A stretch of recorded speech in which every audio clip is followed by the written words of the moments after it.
Right then, welcome back to the channel. Another one of those games where you go, do you know what? We come away with the 3 points, and I'll take that as it is, because that now leaves us 3 points away from Spurs and 5 points away from Aston Villa. Top four is doable.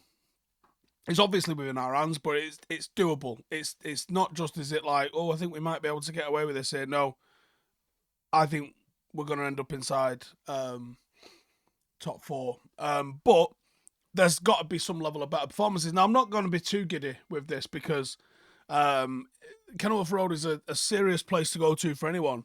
Liverpool are top of the league at the moment, and it took them to the 95th minute to get a single point away at Kenilworth Road. So it isn't an easy place to go to. It's not a cliche to say that. It legitimately isn't an easy place to go to. Although, the way Manchester United started, you're like, we're going to absolutely shag these.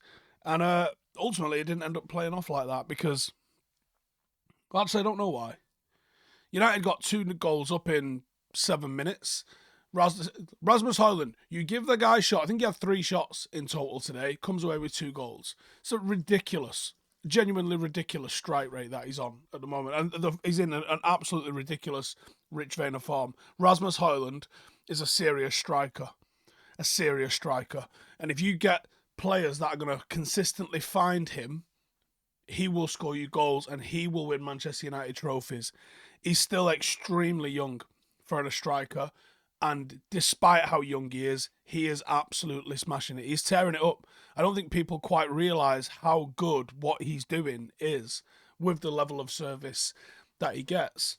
Now, there was a few scares in the first half, and I was thinking, Christ, Luke Shaw doesn't look at the races at all. And actually, Harry Maguire, because of the numbers that were getting into the box, I tweeted some point in the first half, they are getting 3v2 against us in the box, and we keep doing that, and they're going to score. And then obviously he made the changes, just before half-time and then at half-time with Evans coming on for Maguire. And I thought we dealt with it a tiny bit better in the second half, but there's still loads of issues with it. I mean, the lack of control wasn't helped by McTominay coming on.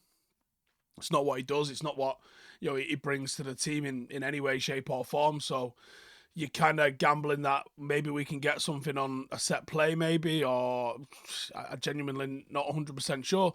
I mean, when you look at what he did in the end, after being on the pitch, 10 passes he completed in 45 minutes of football.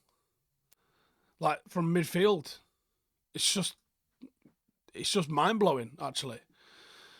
I thought Kobe Mainoo again had another game where all he did was just elevate what the neutrals. I saw a tweet from Ian Wright in the game saying this kid's something ridiculous, something special. And the reason for that is he is. Like, the amount of composure. Like, go look at where he made his first sort of starts in a United shirt. And then you see, like, he goes to places like this. He's just composure personified. No, I actually love watching him play football at the moment. Taking Casemiro and Maguire, I think with them both being on a yellow card was quite a good decision. Kobe Mainoo getting booked for winning the ball with probably the best tackle you'll see this weekend, comfortably. Just highlights how bad the refereeing is, and the standards of the refereeing in this country is an absolute disgrace. How your first instinct when you see that as a referee is to brandish a yellow card. On the same day, Mason Holgate, whose head has completely fell off, by the way, tries to take Matoma out at knee height, and that is also a yellow card. Make it make sense, please. Somebody, somewhere, make that make sense. Go, well, actually, Steve, here's why this is a completely fucking rational decision by both referees. It was ridiculous, wasn't it? Yes, VAR intervened, and he ended up getting sent off, but, like, the first instance of that there, from both referees, was those are 2 yellow card situations. So, do you know what I mean? Mind-blowing. It's a pity that we didn't see more of that first 10 minutes of Manchester United. Now, was it because United thought, job done at 2-0? Everyone started trying to be a hero again? I thought later in the second half that was the case, but it didn't feel like that was the case, certainly in like the second half of the first half.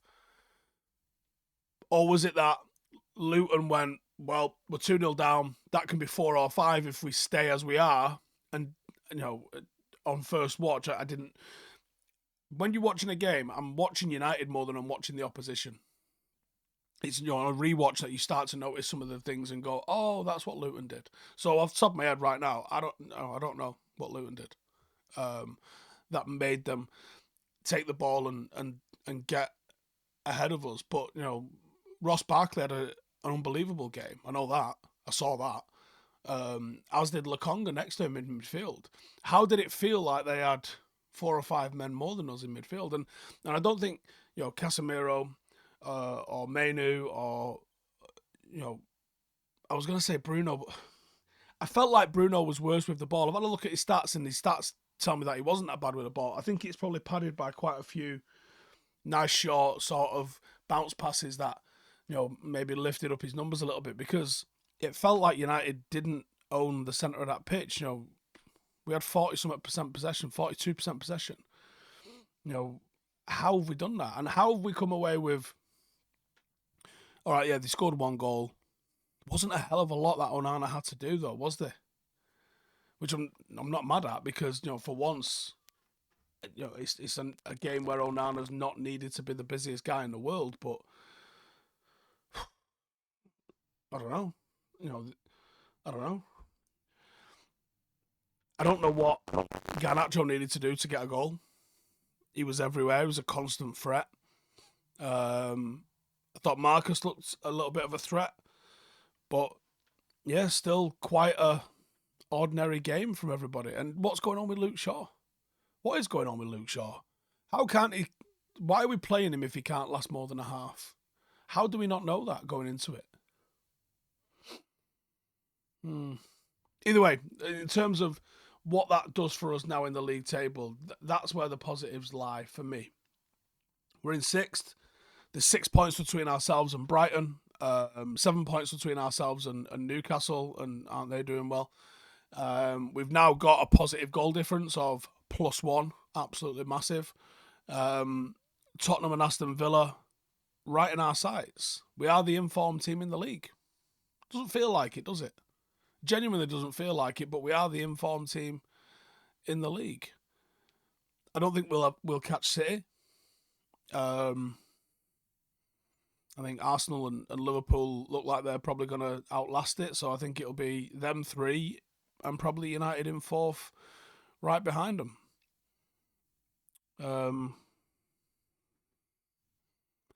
Would you have taken that at the start of the season? I think I had United finishing 4th anyway, or 3rd. I think I remember having a conversation saying we might have improved and actually not finish any higher because other teams might improve more than us. Now, I don't think we have improved at all, actually. I don't think we have improved. I think we've sort of fell into this position in the league. We haven't been good in the slightest this year. But you know what? If we can get into the top 4, deserved or not, and I'd argue not, is probably where we sit with whether it's deserved at the moment. But you'll take it, like that win today.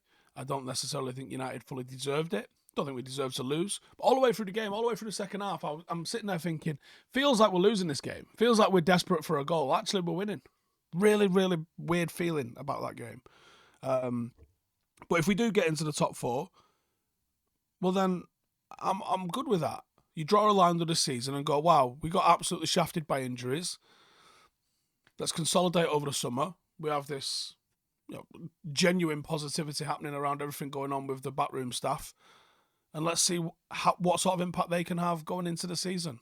Because if it's the sort of impact that we saw at Newcastle and some other club takeovers when they start getting serious people involved, we could be onto a good thing. But either way, it's 3 points in the bag. It's 3 points closer to top 4.